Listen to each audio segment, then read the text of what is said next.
Hello students, once again you are welcome on this platform Balaji English classes Sajjan Kumar Sikar.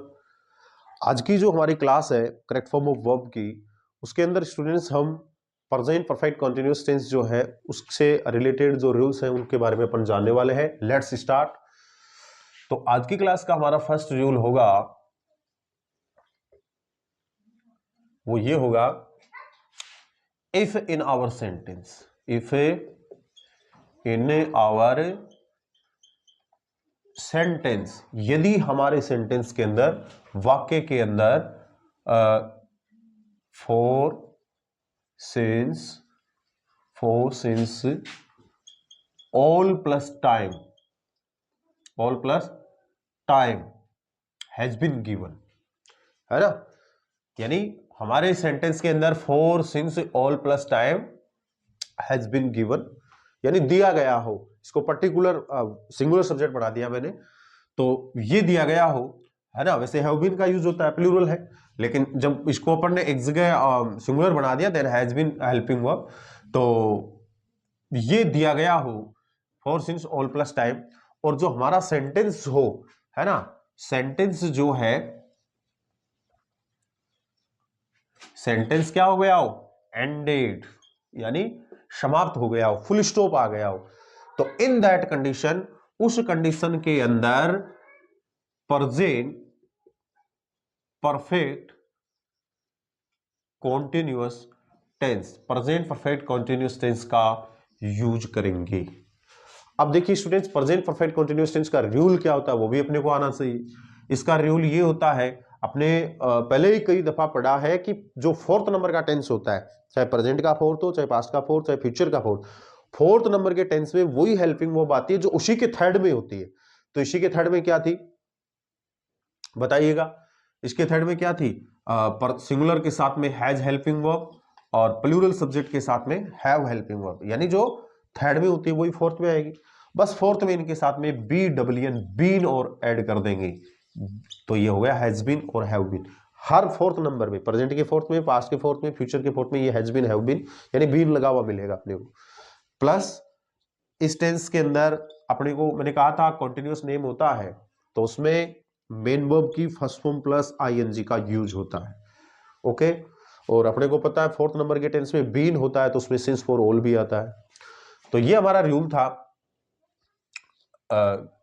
जो general जो basic जो knowledge था वो मैंने इसके बारे में बताया आपको। तो एक एग्जांपल अपन ले लेते हैं। यानी रूल यही कहता है कि हमारे सेंटेंस के अंदर for since all plus time दिया हुआ हो, सेंटेंस एंडेड, सेंटेंस समाप्त हो गया हो, तो in that condition present perfect continuous tense का यूज करते हैं, और प्रेजेंट टेंस का सेंस कराने वाला वर्ड भी उसके अंदर होना चाहिए।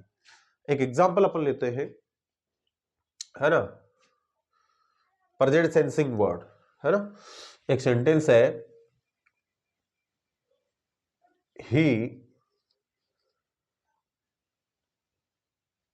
ही बैलेंस, ब्रैकेट में टीच मेन वर्ब है, ही टीच इंग्लिश, है ना। इसमें ए कैपिटल क्यों है, क्योंकि पढ़ने वाले विषय का नेम चाहे कहीं भी लिखो, बीच में लिखो, स्टार्टिंग में, एंड में लिखो, फर्स्ट लेटर कैपिटल ही होता है। English for 5 years। Is that clear. अब देखिए मैंने कहा था कि सेंटेंस में फोर सिंस या ऑल प्लस टाइम दे रखा हो, तो सिंस या ऑल तो नहीं, ये फोर है, और 5 years ये इसमें टाइम भी दे रखा है, और मैंने कहा सेंटेंस एंड हो गया उस सेंटेंस का, कंप्लीट हो गया उस सेंटेंस। तो for since all plus time दे रखा है, सेंटेंस का एंड भी हो गया, कंप्लीट भी हो गया, है ना। तो in that condition mostly present perfect continuous tense का रूल अप्लाई होगा। तो ही सिंगुलर सब्जेक्ट है, रूल कहता है सिंगुलर सब्जेक्ट के साथ हैज बीन हेल्पिंग वर्ब लगाओ, तो मैंने ये लगा दिया has been helping verb, has been, है ना।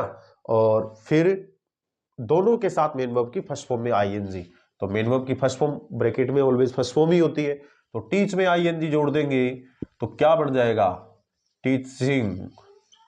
क्योंकि जिस टेंस में कॉन्टिन्यूअस नेम होता है उसमें हमेशा मेन वर्ब की फर्स्ट फॉर्म में आईएनजी जोड़ी जाती है। तो हमारा करेक्ट फॉर्म हो गया has been teaching, has been teaching. Okay, है ना। और एक कॉम्बिनेशन इनका और भी होता है, कई जगह जो कॉम्बिनेशन होता है उस कॉम्बिनेशन के अंदर भी इसका यूज किया जाता है ना। कई बार क्या होता है, टू सेंटेंसेस होते हैं वो एंड कंजक्शन से जुड़े हुए होते हैं। फॉर एग्जांपल अपन कहते हैं ना, एक सपोज कीजिए एंड कंजक्शन से जुड़े हुए कॉम्बिनेशन है, कॉम्बिनेशन ये है,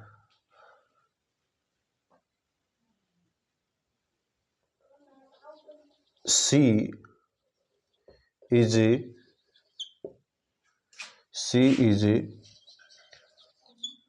writing a letter and he balance write a story for 5 years। यानी सेम टू सेम वही कहानी है, यानी कॉम्बिनेशन ये है। तो पीछे वाले में प्रेजेंट कंटिन्यूअस है, यानी एक ही साथ दोनों सेंटेंसेस चल रहे हैं। He is writing a letter, वो एक पत्र लिख रहा है, एंड यानी और, है ना। तो और इधर वाले में ये क्या कर रहा है, ये कॉन्ट्रास्ट है एक तरह से। ही balance write a story of 4-5 year, तो इसमें वही फोर सिंस ऑल दे रखा है, तो फोर सिंस को देखते अपने को समझना है। और इधर वाले में जब प्रेजेंट कॉन्टिन्यूअस है तो फिर इधर वाले में प्रेजेंट का ही आएगा, बट टाइम दे रखा है, तो इसका मतलब यदि टाइम सेंटेंस में दे रखा हो तो प्रेजेंट परफेक्ट कॉन्टिन्यूअस आएगा, और टाइम नहीं होता तो प्रेजेंट कॉन्टिन्यूअस ही आता, यानी सेम टेंस हो जाते हैं, इसमें भी कॉन्टिन्यूअस इसमें भी कॉन्टिन्यूअस। तो फोर सिंस ऑल दे रखा है, तो इसका मतलब ये आएगा। रूल क्या होता है, सिंगुलर के साथ हैज बीन, तो ही हैज बीन, और राइट फर्स्ट फॉर्म है, इसमें आईएनजी लगेगा, तो हमारा करेक्ट फॉर्म हो गया हैज बीन राइटिंग। तो बस स्टूडेंट्स, आज की क्लास में बस इतना ही। और भी इनसे रिलेटेड बहुत सारे रूल्स होते हैं, उनके बारे में नेक्स्ट क्लासेस में अपन पढ़ेंगे। That's all, thank you very much.